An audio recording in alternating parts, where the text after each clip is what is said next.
তাই না? এটা কি আমার ভুল ছিল মা? ভুল আমি নেই। তোকে ভিডিও করে গেছি। আমি তোমাকে ভুল বলছি না। এখনো আমি তোমাকে বলছি, তুমি যেটা করছো কোনটাই ভুল না। যারা তোমাকে বলছে কিংবা আজে-বাজে কথা বলছে, আমার আমার কথাগুলি তুমি বুঝতে পেরেছো তো? তোমারও নিশ্চয়ই ত্রিশূল আছে। মা আপনাকে একটা কথা বলি, আপনি একদিন কৃষ্ণকালী মায়ের কাছে যান, মঙ্গলা মা ও আপনার মন্দিরে আসবেন। সবাই মিলে মিশিয়ে যান। আমি একটা কথা বলি মা তোমাকে, আমার ভিডিওগুলো তুমি দেখবে, ওই যে মা এটা মা করেছে, ওই আমি জানি না নাম যাও ছাড়ো। আমি কারো নাম জানতে চাই না। পুতলি। ওই মা, এই যে মা। মুন, জ মুন, ওর নাম মুন, মুন। টুনার মুন, ওর নাম মুন। বলছি মা, আমি মাই বলি, মা বাবা যাই হোক। তো আমি বলছি তোমাকে যে আমার ভিডিও দেখবে, আমি ভিডিওতে বলেছি যখন মঙ্গলা মা যখন শিবসমা মা আদেশ দিল যে কৃষ্ণকালী মা রূপে যে তুই এখানে ওখানে একবার যা। আর মঙ্গলা যখন বলছে যে ভট্টা ভণ্ড ধুনুচিটা হ্যান-ত্যান গাঁজা মিশায়। তো ঠিক আছে। আর আমি যখন ওকে যখন এত আদেশ দিয়েছি কৃষ্ণকালী মা রূপে যজ্ঞের আগুন ডেগা, এই ডেগা, সেই ডেগা, হ্যান-ত্যান অত সব আদেশ দিয়েছি। তাহলে তুই একবার যা। সবাইকে সেদিন ভিডিও করে দেখা বা কিছু আমাকে স্বপ্নাদেশ দিয়েছিল। ভিডিও করতে বলেনি, ভিডিওটা করে আমি জানালাম সবাইকে। যে আমি যাবো কৃষ্ণকালী মার মন্দিরে, ওখানে সবাই মিডিয়া, প্রশাসন, পুলিশ সেই ভিডিওগুলো রয়েছে। ২-৩ টে ভিডিও করেছি দেখবে। আমি মঙ্গলা মার কাছে যাবো।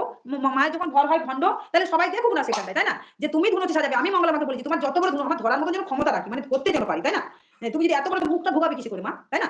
তুমি সাজাবে, তোমার ধুনুচি দিয়ে তুমি সাজাবে, আগুন দিয়ে যত গনগনে আগুন করো। কিন্তু আমি মানুষ আছি, যখন আমার মধ্যে মা আসবে আমি কিচ্ছু জানি না। তোমার ওই ধুনুচি ধরবে, ধরে মা ধুনো খাবে, মিডিয়া, প্রশাসন, পুলিশ সেদিন সবাই থাকবে, সবাই ভিডিও ক্যামেরা করবে। যদি মা ধরা দেয়, ভিডিওতে নিশ্চয়ই ধরা দেবে। মা আমাদের জন্য অবশ্যই ধরা দেবে। ধরা দেবে কিনা? মা অবশ্যই ধরা দেবে। মা শোনো, সেটা কিছুক্ষণ ধরা দেবে। আর তোমাকেও কিন্তু, তুমি তো যেহেতু জগতের মা হয়েছে, তোমাকে কিন্তু প্রমাণ দিতে হবে যে তুমি যজ্ঞের আগুন ডেগিয়েছো। মা তোমাকে আদেশ দিয়েছিল। তুমি যজ্ঞের আগুন ডেগিয়েছো। বলো তো মা, অগ্নি দেবতাকে কি ডেগোনো উচিত? আরে আমরা তো পুজো চোখে বলে বসে থাকি। আমাদের তো আগাইতে পারি না আমরা। পুজো করছি, ওটাকে বেল পাতা, ঘি, মধু উনি দিয়ে পুজো করলো, করে টরে ওটার পর পাগড়ি বেঁধে উনি ডেগোচ্ছে। তাহলে তুমি বলো এটা কি মা আদেশ দিতে পারে? কখনো কি মা আদেশ দিতে পারে এই জিনিসটা? উনি বলছে মা ওনাকে আদেশ দিয়েছে। সব সময় মায়ের নাম করে উনি এইসব ভাইরাল হচ্ছেন। তো আমি সেখানে বলছিলাম তোমার যদি ডেগোনোর ইচ্ছে তুমি ডেগো। তুমি মায়ের নামটা কেন করছো? যে মা তোমাকে আদেশ দিচ্ছে, কেমন করে মা আদেশ দিচ্ছে তুমি দেখাও তো আমাকে। কি আমার কি ভিডিও কি ভুল ছিল কথাবার্তাগুলো? কথা এরকম মনে হয় বুঝছো?